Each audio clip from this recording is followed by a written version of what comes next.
नमस्कार, बहुत स्वागत है आप सभी का। मैं हूं आपके साथ चेतन पाठक और आप देख रहे हैं एनएमएफ न्यूज। पड़ोसी मुल्क पाकिस्तान की नजरें कश्मीर को लेकर क्या हैं ये हम सब जानते हैं, लेकिन पिछले कुछ दिनों से ये कहीं ना कहीं समझ आ रहा था कि पाकिस्तान भारत के साथ जो रिश्ते हैं उनको ठीक करना चाहता है, लेकिन इसके पीछे भी उसकी कोई गहरी साजिश हो सकती है, इससे इनकार नहीं किया जा सकता।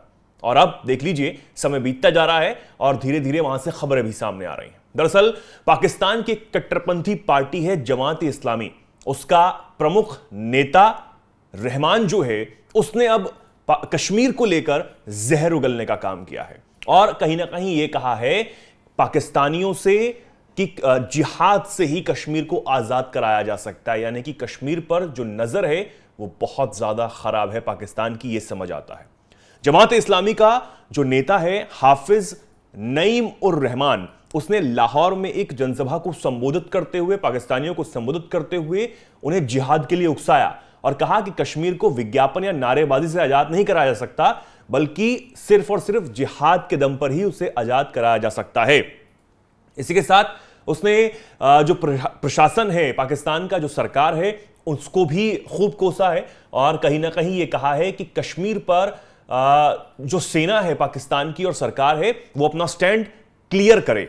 कश्मीर के बिना भारत के साथ रिश्ते सुधारने की बात कैसे की जा रही है, कैसे सोची भी जा रही है, यह बात कहीं ना कहीं वो जहर उगलता हुआ नजर आया। इसी के साथ उसने एक और बात कही है जिससे बहुत ज्यादा बवाल जो है वो मचा हुआ है। दरअसल उसने कहा कि जब पाकिस्तान के प्रधानमंत्री इमरान खान थे तो उन्होंने और जो जनरल बाजवा, यानी कि जब सेना के जनरल कमर बाजवा थे, उन्होंने एक समझौता कश्मीर को लेकर कर लिया था, लेकिन इस सभा के दौरान रहमान ने यह नहीं बताया कि आखिर वो समझौता किसके साथ हुआ, क्या समझौता हुआ, ये उसने इस बात की जानकारी नहीं दी। बस ये कहा कि समझौता हो गया। अब क्या समझौता हो गया ये नहीं पता। हालांकि इस बात को लेकर भी जो आरोप हैं वो कमर बाजवा पर लगाए हैं और खूब वो भड़का है। साथ ही जब कट्टरपंथियों को खुश करने के लिए पिछले ही दिनों पाकिस्तान सरकार ने काला दिवस मनाने के, कश्मीर के लिए काला दिवस मनाने की जो बात यहां पर की थी, उसमें भी ये रहमान जो है वो शामिल नहीं हुआ, हाफिज नईम उर रहमान शामिल नहीं हुआ और कहीं ना कहीं उसका विरोध किया कि भारत के साथ रिश्ते कैसे अच्छे किए जा सकते हैं, बल्कि उसने यह तक कह दिया कि अफगानिस्तान के साथ रिश्ते आप अच्छे कीजिए।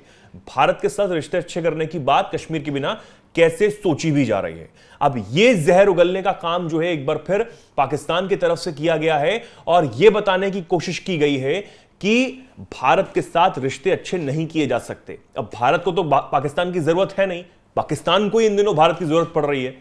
और इसी के साथ जो रहमान है उसने न सिर्फ सरकार को, पाकिस्तानी सेना को, बल्कि पूर्व प्रधानमंत्री नवाज शरीफ को भी निशाने पर लिया, क्योंकि नवाज शरीफ पिछले दिनों खूब बयानबाजी कर रहे थे। वो ये तक वकालत कर रहे थे कि भारत और पाकिस्तान के रिश्ते आने वाले दिनों में अच्छे हो जाएं। पिछले जो 75 साल बीत गए हैं, जो रिश्ते खराब हुए हैं और जो समय हमने बर्बाद किया, वो उसे भूल जाना चाहिए और आने वाले 75 सालों के बारे में सोचना चाहिए। ये वकालत करते हुए पिछले दिनों नवाज शरीफ जो है वो नजर आए थे। उन्होंने यह तक कहा था कि जो एससीओ समिट पाकिस्तान में हो रही है उसमें प्रधानमंत्री नरेंद्र मोदी को आना चाहिए था, यह तक नवाज शरीफ ने कहा था। अब कुछ कट्टरपंथी जो हैं पाकिस्तान में बैठे बिलबिला रहे हैं। हालांकि कल भी हमने आपको खबर बताई कि किस तरीके से व्यापार पर बहुत ज्यादा असर पड़ा है और कहीं ना कहीं पाकिस्तान इस वक्त जिन हालातों में जूझ रहा है, कंगाली और बदहाली की हालात से पाकिस्तान जूझ रहा है,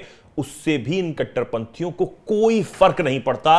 वहां के जो लोग हैं किस तरह परेशान हैं, भूखमरी की कगार पर पहुंच चुके हैं, लोगों को आटा, बिजली, पानी, जो जरूरी बुनियादी चीजें हैं वो सरकार मुहैया नहीं करा पा रही है। और आईएमएफ के लोन के बाद तो कई लाखों जो नौकरियां हैं वो भी लोगों से इस महंगाई के दौर पर छीन ली गई हैं। अब ऐसे कट्टरपंथी जो कि कश्मीर को लेकर गलत राग अलापते हैं, उनको अपने जो देश में रहने वाले लोगों की कोई चिंता नहीं है, इससे यह साफ नजर आता है। और जो इसकी बात सुनकर बिलबिला जाते हैं या फिर इसकी बात पर भरोसा कर लेते हैं, उनको भी यह सोचना चाहिए कि जहां पर भुखमरी के हालात बने हुए हैं, आटा जो है 2 वक्त का नहीं मिल पा रहा, उसमें कश्मीर का राग कैसे अलापा जा सकता है। जबकि जो वित्त मंत्री हैं पाकिस्तान के, वो ये कहते हैं कि पड़ोसियों से व्यापार ना करने का जो समझौता या फिर जो बात की गई थी, जो विरोध किया जा रहा था, वो सबसे बड़ी मूर्खता थी। इस वक्त ये जो कट्टरपंथी हैं वो उस तरह की बात करते हुए नजर आ रहे हैं जब खुद का व्यापार ठप हो चुका है, लोग बेहद परेशान हैं और कहीं ना कहीं भारत से अब उम्मीद भरी निगाहों की तरफ कुछ लोग देखते हुए नजर आ रहे हैं, पाकिस्तानी सरकार कहीं ना कहीं देखती हुई नजर आ रही है। अब आप इस पर क्या सोचते हैं, क्या कुछ कहना चाहते हैं? कमेंट सेक्शन आपके लिए खुला हुआ है, कमेंट सेक्शन में आप जरूर बताएं और देखते रहें एनएमएफ न्यूज।